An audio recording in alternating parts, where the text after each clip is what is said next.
म्हणजे एकीकडे या दोन पक्षांमध्ये विस्तव जात नसताना कुठेतरी एक काही काळ स्थानिक पातळीवर काही ना समन्वय सुरू आहे. त्यामुळे आगामी काळामध्ये या दोन पक्षांमध्ये शिवसेना आणि शिवसेना उद्धव बाळासाहेब ठाकरे आगामी काळामध्ये काय जसं सेना मनसे एकत्र यायला लागलेत तशा दोन शिवसेना पुन्हा यांची काय मनोमिलनाची नाही, प्रक्रिया हे ही सुतरामही शक्यता नाही. आणि शिंदे साहेबांच्या नेतृत्वाखाली ज्या पद्धतीनं फ्री हँड आम्ही काम करतोय तर ते होऊच शकणार नाही. त्याच्यामुळं हे माझं तरी वैयक्तिक मत आहे की असं सुतरामही शक्यता नाही. पण एखादी व्यक्ती चांगली आहे, त्याला चांगली म्हणण्याचं काम जर युबीटीच्या एखाद्या पदाधिकाऱ्यांनी केलं असेल तर त्याचं कौतुक केलं पाहिजे. पण एक किमान समन्वयाची सुरुवात झाली असं तर म्हणू शकतो आपण का नाही? खालच्या कदाचित कार्यकर्त्यांनी एकनाथ शिंदे साहेबांचं नेतृत्व स्वीकारायला सुरुवात केली ह्याची नांदी आहे.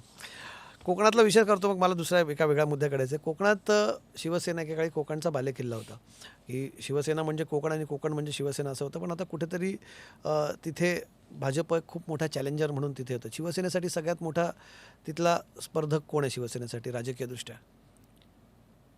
आम्ही एकूण 15 जागा लढलो कोकणात, म्हणजे तळ कोकणात, रायगड, रत्नागिरी आणि सिंधुदुर्ग. तसं रायगड निम्मा तळ कोकणामध्ये येतो. पण 15पैकी 14 जागा आम्ही जिंकलो. त्यातली एक जागा आमची 2000च्या फरकानं पराभूत झाली, गुहागरची. ह्याच्यामध्ये आमचा स्ट्राईक रेट जो आहे तो 90 ते 95% आहे. माझ्या मतदारसंघापासून जर आपण सुरुवात केली किंवा कणकवली सावंतवाडीपासून सुरुवात केली तर सावंतवाडीमध्ये दीपक केसरकर हे 30 ते 32 हजार मतांना निवडून आले. पुढे 10 ते 12 हजारांना निलेश राणे निवडून आले.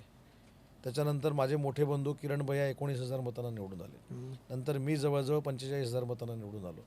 त्याच्यानंतर गुहागरची सीट आमची 2,000 फरकानं पराभूत झाली. शेखर निकम निवडून आले, अलायन्स म्हणून निवडून आले आणि योगेश कदम 25,000 मताच्या फरकानं निवडून आले.